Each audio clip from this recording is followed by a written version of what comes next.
Hello बच्चों, प्रश्न दिया है कि समान तरंग दैर्ध्य लैम्डा एवं समान आयाम ए की दो तरंगे किसी बिंदु पर विपरीत कला में मिलती है, वहां परिणामी आयाम क्या होगा।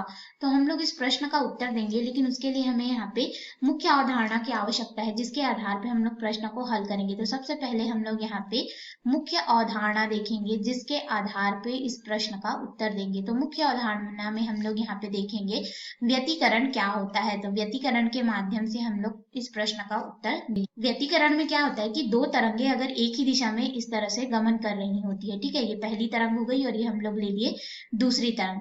अब यहाँ पे ये जो पहली तरंग है, इसका तरंग दैर्ध्य लैम्डा और इसका भी तरंग दैर्ध्य लैम्डा है। इनके जो आयाम है, ये जो दूरी है हमारे पास, ठीक है, ये भी हमारे पास a और इसके लिए भी आयाम का मान a जो है दिया गया है। तो ये दोनों तरंगे जो है विपरीत कला में मिलती हैं। विपरीत कला में कहने का मतलब ये जो दो तरंगे है, तो एक तरंग हमने इस तरह से लिया और दूसरी तरंग जो है, जहां पे इसका श्रृंग हो गया, ये गर्त हो गया, और जहां पे इसका गर्त शुरू हो रहा है वहीं से इसका क्या हो रहा है कि श्रृंग शुरू हो रहा है, ठीक है। तो इनकी कलाएं क्या हो गई, असमान हो गई। ये दोनों एक कला में नहीं है। एक कला में कब बोले जाएंगे, जैसे इस चित्र में देख रहे हैं यहाँ पे, श्रृंग से श्रृंग और गर्त से गर्त जब मिलते हैं तो ये दोनों समान कला में होते हैं। और जहां पे किसी तरंग का श्रृंग और गर्त अलग अलग हो, उसे हम लोग विपरीत कला में कहते हैं।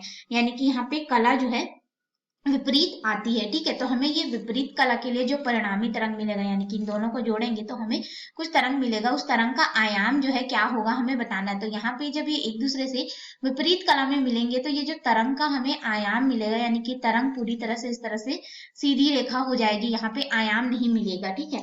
क्यों? क्योंकि देखिए हमारे पास जो आयाम का समीकरण होगा, परिणामी आयाम, इसे अगर a से दर्शा दे तो इसका हमारे पास यहाँ पे समीकरण हो जाता है, या फिर इसे हम लोग इस तरह से लिख सकते हैं, a का वर्ग बराबर हमारे पास हो जाएगा पहले तरंग का आयाम का वर्ग धन यहाँ पे दूसरे तरंग के आयाम का वर्ग व्यतिकरण के लिए, ठीक है। फिर धन यहाँ पे हो जाता है 2a1 a2 और यहाँ पे हो जाता है cos फाई के रूप में। फाई जो है कलांतर को दर्शाता है दोनों कोणों के लिए। तो ये हमारे दो तरंग है, उनके लिए कलांतर, ठीक है।